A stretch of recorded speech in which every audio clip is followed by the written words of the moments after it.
All right, we're speaking to Erica Eng this morning. She is only 21 years old, but she has been nominated for an Eisner Award in the Best Webcomic category. Welcome on the show, Erica. Thank you so much for speaking to us on the Light Breakfast. Hi, thank Now, you for having me. congratulations on being nominated for the Eisner. I mean, let's get back to the beginning. What actually got you interested in illustrations in the first place? Since I was a little kid, I would always read novels with illustrations. So I love Garth Williams and Quentin Blake when I was a little girl. I wrote to Quentin Blake when I was 11 years old a couple of times, and he wrote back he replied every one of my letters. And he even drew like a little frog for me, and I was just like, oh my gosh, yeah, amazing. So from when you were very young, you were interested in illustration or comic books? I would say I wanted to be an author illustrator actually, ever since I was as early as I can remember having ambitions. That was my ambition. Yeah. Okay. And you're very talented at drawing, I'm sure, from a young age. I was always the class artist, yes. Okay, how did you get into comic books though? Like, did you just pick it up yourself, or did you follow your older cousins, or how did you get started in comic books? I think every kid likes to read comics because they're nice to read. They have a lot of pictures. But I really started, I think my interest in comics as an art form only started in college. So I was watching a lot of films. Films are also a form of visual storytelling. And I was reading a lot of novels and also graphic novels. And I thought that, you know what, this is something that I could possibly do. And I just liked comics. A lot of independent storytellers are working in it. I like the community as well. So it started in college. Okay. I read that LITE and his book Mat Som serves as a huge inspiration for you. Can you tell us more about that? Why is it so? It's kind of fun because, I've had that book for as long as I can remember, and in primary school, they only let you bring novels in if they're written by local writers. So it was like the only comic book that I could bring to school and not have confiscated. And it ended up being the book that I would bring to school every day and read under my desk. And I just really loved it. And when I reread it more recently, I realized how actually sophisticated the storytelling is and how well executed it is. So big inspiration. Did you get in touch with Dato Lat? Is he Dato or Dato Sri Lat now? Have you gotten in touch with him, or has he gotten in touch with you? No. That would be amazing though. What's this about? That we heard somewhere, I don't know where we heard this, that you were really into Detective Conan. Oh, yeah, I told one of your coworkers, I think, when I was little. Yeah, I love Detective Conan. Someone lent me a huge collection, then I was just reading it. Yeah. And was that part of the inspiration as well? How much of that goes into what you do now? I would say it didn't make me want to make comics, just put it that way. I just liked the story. Like the story. Now let's talk about your webcomic Fright Rice, which was nominated for the Best Webcomic category at the Eisner Award. What motivated you to come up with this story? I was applying to university in college and going through that same experience again. I kind of had PTSD from post high school, applying to college. So I was just remembering that time, and I was already writing like a story kind of. But then I realized that this was the story that I kind of wanted to tell. It was the most honest way of approaching the subject of, yeah, that was the most honest way of telling that story. Initially, it was going to be like something else. She was going to go on vacation, or she was going to have like an older relative who she really looks up to, and then like spend time with them or something. And just, it didn't happen to me, so it wasn't honest, I think. Yeah. So the main character is based on your life. Would you say that? The experiences I put her in are based on my life, but I would say she's a different person than me. Yeah. Can you tell us a bit more about Fright Rice? Just like a summary of the story, maybe? It's about a girl who wants to be an artist and who kind of sees, well, she doesn't really see like her surroundings as artful. So she wants to leave, but she doesn't realize that her experiences are very much informed by her surroundings, I would say. Yeah. It's kind of the big summary. Okay. Did you face any kind of challenges when coming up with the Fright Rice? Writer's block, maybe, you don't feel it was... No, the biggest challenge was in September when I started posting it, because I just started university classes, and I was actually like having to reconcile like what I've chosen to do with my life. I was like, oh no, I've chosen art. I don't know if it's valuable, and had a lot of like inner conflict, even though I was telling a story about my love for art. Were you struggling because you were not in school for art, or you were doing another course? No, it was because it was expensive. Like the college and then university is expensive. And then also like nobody really cared about this story. When it first came out, I had a Patreon, and then I only had, I think, like 2 subscribers. And then, yeah, I just didn't know. I was just like, am I going to be successful? I don't really know. So it's just like that whole cycle of destructive thoughts, I think. But I'm okay now. Do you consider yourself more of an artist or a writer? I think an artist. Yeah, an artist. I'm not so good at writing. I really respect people who have studied writing, have like a master's in English. I'm like, wow, your language skills. Yeah, I'm not such a good writer, I think. Okay. You're in uni right now, or college? I'm in uni right now. Yes, I'm studying animation. But it's all online now, right? Yes, for higher it's all education. online. Yeah. Yes, it's all online, and I actually chose to do it that way. Yeah. Now tell us about the Eisner Award. How did you get to know about this award, and also why did you decide to submit Fright Rice?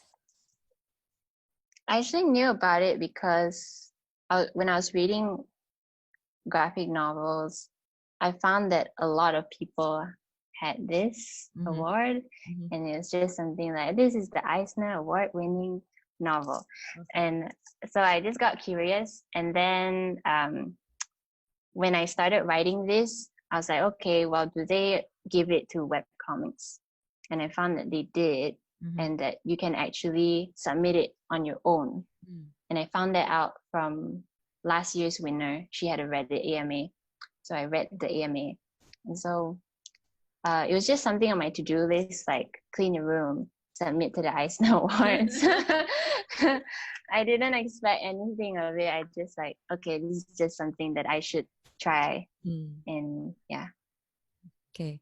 What would it mean for you, though, if you were to win this award? Uh, it's I don't think I can comprehend it because even the nomination has been like suddenly it's like a wave of attention and people wanting to see my work.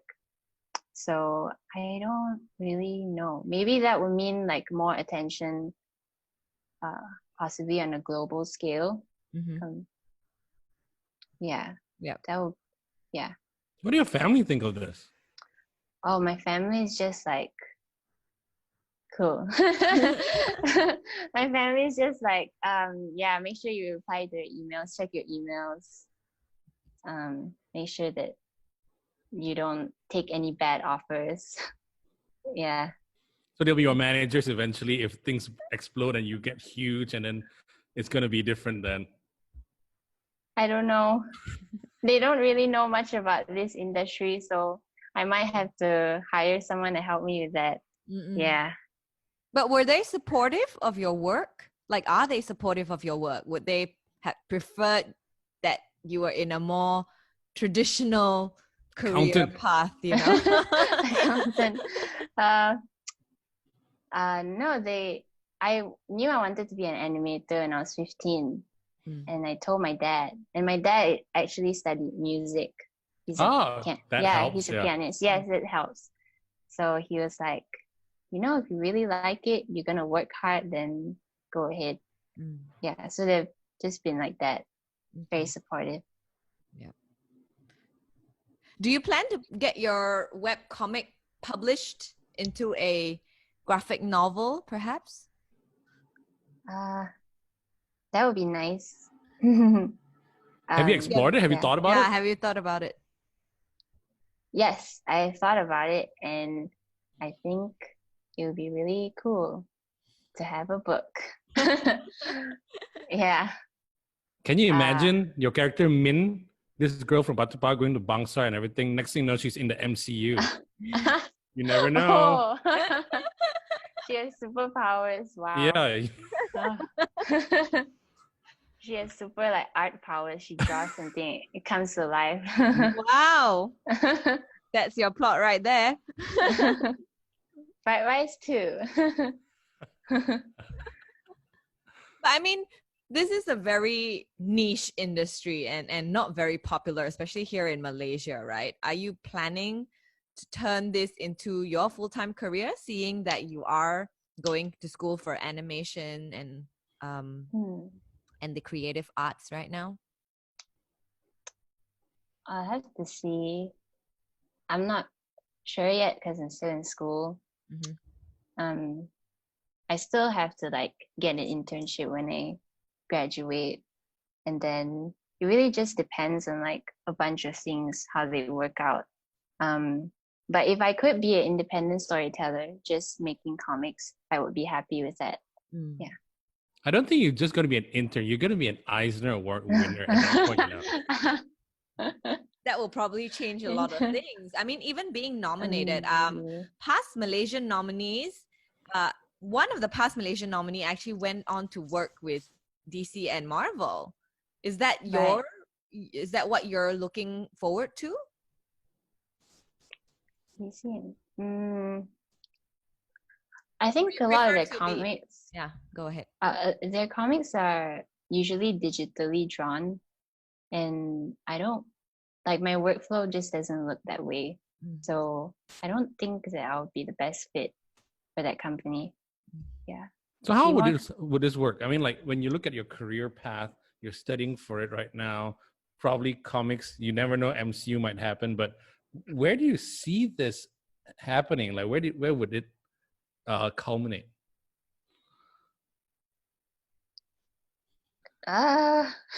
Too much? Sorry. Maybe you haven't thought that far ahead yet, right? Have you not thought that far ahead yet? No, my brain is kind of just like, get your degree. Yeah, I don't really know what it would mean. I don't think I've actually talked to enough people to know. Yeah. But do you believe that this could be a lucrative career choice? Mm, possibly. Okay. But Could you is it survive though? Yeah, I mean, like basically, if you did this for a living, do you think knowing what you know about whatever it is that you know about other animators and other artists in illustrators? this industry, Illustrators. can you survive in this industry? Yes, you can always make books, but you can also work as like an illustrator. So you are hired. Like I know a lot of illustrators who also make graphic novels. They work for newspapers as well and magazines. So Mm. they have like editorial illustrations and they usually have agents to kind of like sort through all those jobs for them. Mhm. Yeah, you can survive. You can make quite a bit of money, I Actually, think. you're right. That's how Dato Lat started. I mean, we Yeah. read all his stuff in the Yeah, newspapers back then, right. right? Mm. Newspapers. Is there any other web comic in the works right now from Erica? No, I don't have any other scripts going on. I think the next thing might be a little more. I'm making something more illustrative style. Okay. What does that Yeah. mean? Sorry, I'm not. Oh, I'm sorry. It means it's more like just pictures and words, not so much like a comic. Yeah, it's just I think it's smaller. It's not like a big story. Right. Yeah. Okay. What do you have any future plans right now? How far would you like to take this talent of yours?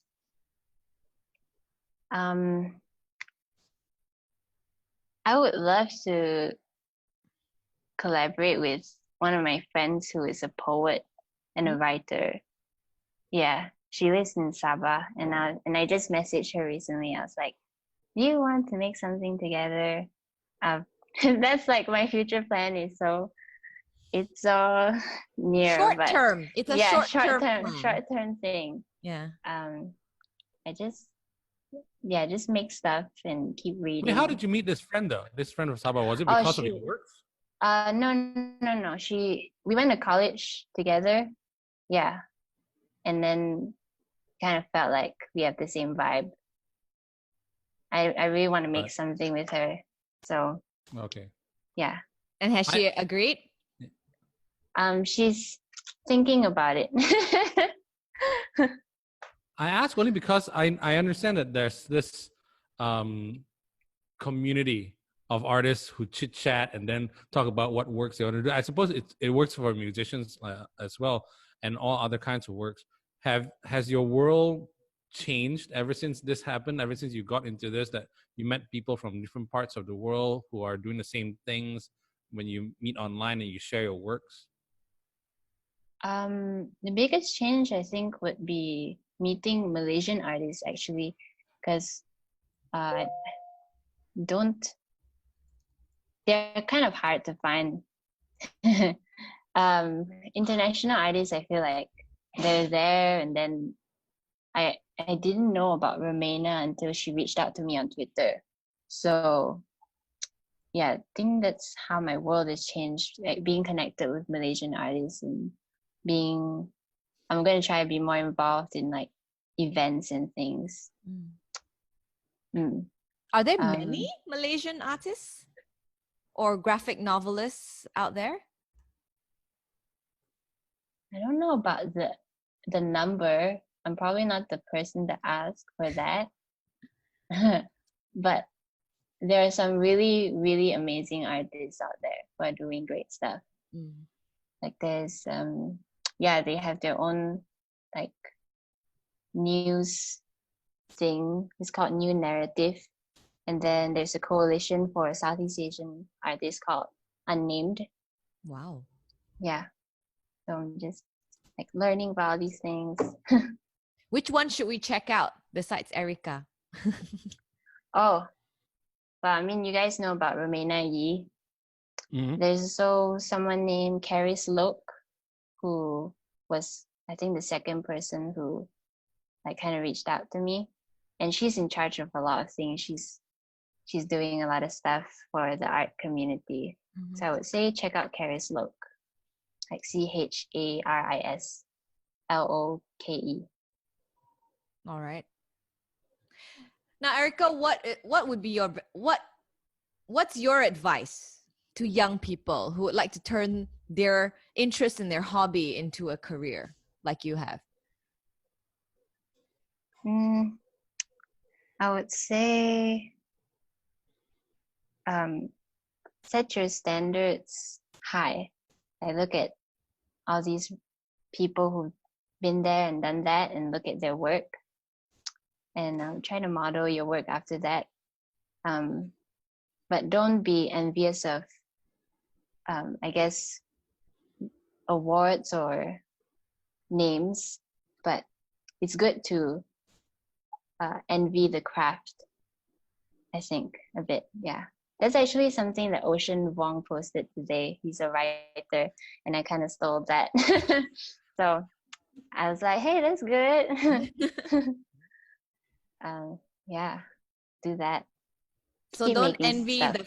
don't envy the fame, but envy the craft of Yes. others. Yes, and that's not what I said. There's something Ocean Vuong said that. Who is Ocean Vuong? He's a writer. Vuong, he's a Vietnamese writer in America. Yeah, he posted it on Instagram today. Like, wow.